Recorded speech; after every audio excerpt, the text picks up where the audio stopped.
Hey, it's your coach Cherie here, and I just want to come at you with a little bit of motivation for today, for any time in your life where this comes up in any situation, whether it's your fitness or whether it's your job or whether it's parenthood or something else. I have a word that I want to speak to you today. So, my son and I were doing a hill workout together the other day. It was actually a hill workout for him, and I was just there to motivate him.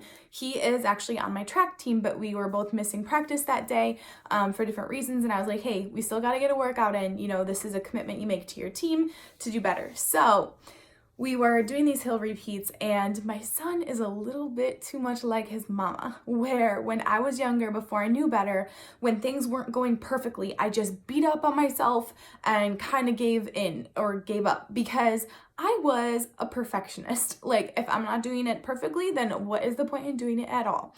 And so I watched this happen in him where we had 2x5 hill repeats, basically 10 hill repeats, but he got to walk between the first 5 and second 5.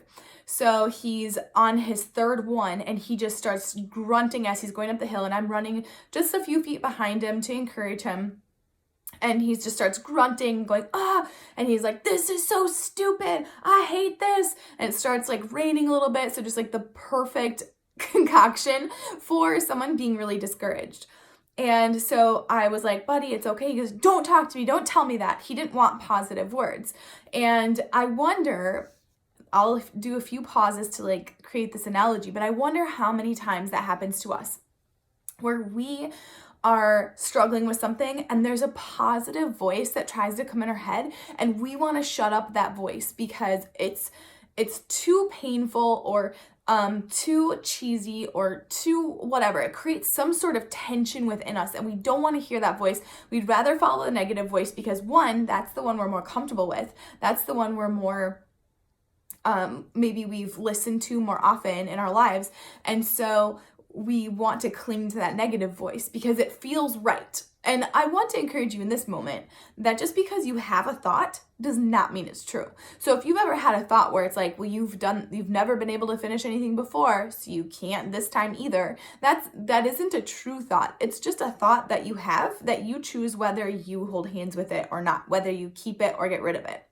So anyway, my son's on his third one and he gets to the bottom and he just starts, having a little bit of an anxiety attack where he's just like, I can't do this. And, he's 13. So it's really hard for me as a mom to like not want to just break down, hug him, nurture him, and be like, it's okay, bud, let's just go home. It's not worth the inner turmoil. But I knew like the coach in me and the one who has coached herself, she knows what moment is happening in his life and how little things like that are actually pivotal, and they can carry more weight than all of the past, right? That moment where he's deciding what he's capable of, what he can overcome mentally, because I think deep down he knew he could finish all the hill repeats, but he was having anxiety about the thought of 7 more hills.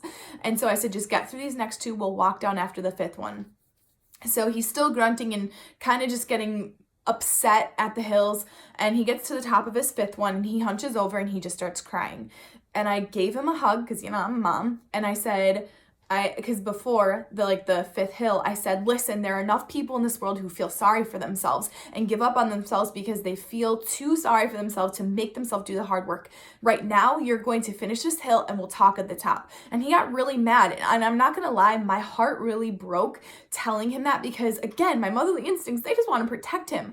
But the coach in me knew I had to draw the line for him so that in the future, he could draw the line for himself. So he made it to the top. I did finally give him that hug, and I said to him, I was like, buddy, right now, what's happening to you isn't that you can't complete this. You've done more hard work than this before, and you will do harder work than this in the future. But right now, there is a war happening inside of you, and there are 2 voices. And one is saying, you can't do this, you shouldn't do this, this is stupid. And the other one is saying, you're capable, you're powerful, you can do this. And that's why sometimes that tension happens, because we hear that positive voice trying to come in to reinforce us, to make us the warriors we're meant to be. But we want to push it away because it's uncomfortable and it'll make us do hard things. So I said, right now, buddy, you need to choose which side of the war you're on, because it's raging inside of your head, it's raging inside of your heart, but you need to choose right now for these last 5 hills, which side of the war are you on? And you have that choice. And he just didn't say a word, and he crushed the rest of his workout. And I'm almost crying because it's not about the workout, right? It's not, like, our fitness sometimes is really not about the fitness. It's about us keeping the promise we said that we do. Like, so we make a promise to ourselves to complete a program or to run our first 5K, 10K, half marathon, whatever, to do the thing. And it becomes not about that thing, but it becomes about keeping the promise you said to yourself and proving that no matter what obstacles come your way, no matter what comes up in your life that makes it even worse or even harder, that we're gonna do everything we can to keep the promises we made to ourselves, to prove to ourselves that we are the warriors that we know that we are deep down. And so I just want to encourage you in that, because I think too many of us weren't taught this as children. I think too many of us, especially women, like, we were taught that all of our doubts, our negative voices were the right ones, because you don't want to see a proud, confident woman walking in the room owning the place. I don't know why we think that. I personally do now, but when I was growing up, confident women made me very uncomfortable. But I'm here on a mission to make sure that we are all confident, understanding that we are warriors. And when you overcome obstacles in your fitness life, when you push through something you thought you couldn't, when you complete a program when everything in life tried to get in your way, it's not about the fitness. It's about being empowered, and it's about carrying that over into the rest of your life. It's saying, I did that hard thing, and the brain automatically translates it into, I can do other hard things. So hopefully my son's hill workout and the things that I was trying to help drive home to him, because I had to do this for myself, really help you today to feel empowered, because you have a war going on inside of you. And I think most of us do most of the time. And we always have the choice of which side of that war we're going to be on. So, which side are you on? Comment below.